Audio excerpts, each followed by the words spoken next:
খাইলে ঘুমাবার হবে 50 টাকা ভাইয়া খা খা কেমন ধোয়া এটা কথা এই 5-4 জিনিস বেচতে 50 টাকা দে মধু 5-4 জিনিস বেচতে 50 টাকা এটা কথা আর আনেন ও গাল দিয়ে আগুন ধরে যায় না দিন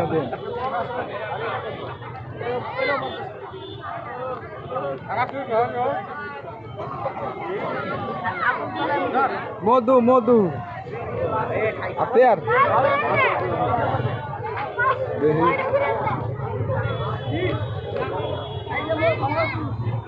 ভাই দেখেন একটা 5 টাকার মামা বিস্কুট নিয়ে